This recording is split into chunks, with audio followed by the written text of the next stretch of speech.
Sa Good Vibes, Cebuano artist ang nagbiyahe padulong sa Negros para ibaligya ang iyang painting sa higad sa dalan.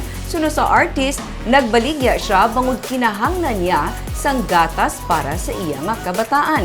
Kag nalipay siya kay madamo sa mga Negrense nga mahilig sa art. May report si Romeo Subaldo. Kung makalabay ka sa Circumferential Road sa Bacolod, malapit sa pribado nga patio, agaw atensyon ang mga paintings nga nagaidas sa higad sang karsada. Ini ang mga obra maestra sang Cebuano artist nga si Armando Salvacion nga nagabiyahe pahalin sa Cebu pakadto sa Bacolod sakay sa iyang multicab. Upod niyang iyang misis, bayaw kag duha ka mga magagmay nga kabataan. All on canvas ang iyang medium. Ang tanan niya nga mga paintings ginapapanaaw niya sa salakyan kag ginapaida sa higad sang karsada. Nag-range sa 2,500 to 5,000 pesos ang kada isa.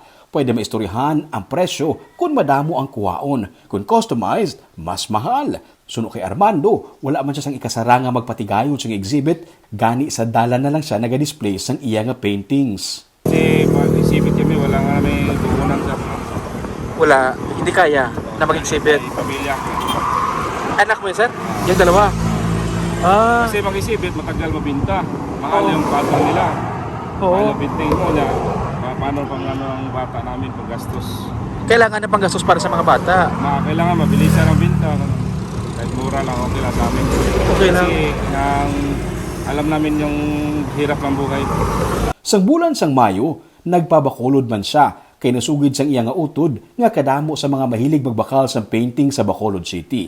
Sa isa ka semana, nakapaubos siya sa masobra 50 ka mga paintings. Nagbalik siya sa Cebu kag nagpaint liwat para may ibaligya. Kag subong, ari naman sila liwat sa Bacolod, dala ang malapit isa kagatos ka mga paintings.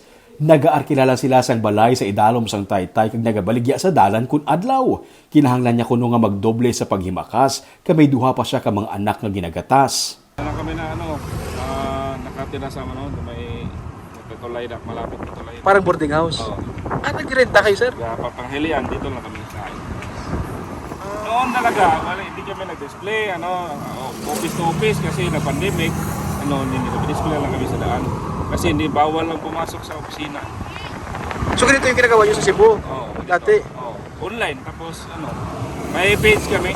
Sa Facebook, doon Oo. kayo nagbebenta. Oo. Tapos ngayon, pinunta talaga yung kalye. Oo. Sa kalye, sir, mabilisan yung benta? Mabilisan talaga sir, kasi mura yung benta, tapos merong iba, mga pakyaw. Marami Pakyaw, may pakyaw. Oo. Yung mga 6 piraso. Kapon niya, may bumili, 4 na piraso. Isang tao lang yan. Oo, sa tao. Dito sa Bacolod. Oo. Ang iban nga nag-order sa iya, nag-contact sa iya nga Facebook account nga Armando Salvacion. Anom sila ka mag-ulutod ka mga artists. Bangod sa pandemic, natunan niya ang magbaligya sang painting sa higad sa karsada para masustener ang kinahanglanon sang iya nga pamilya.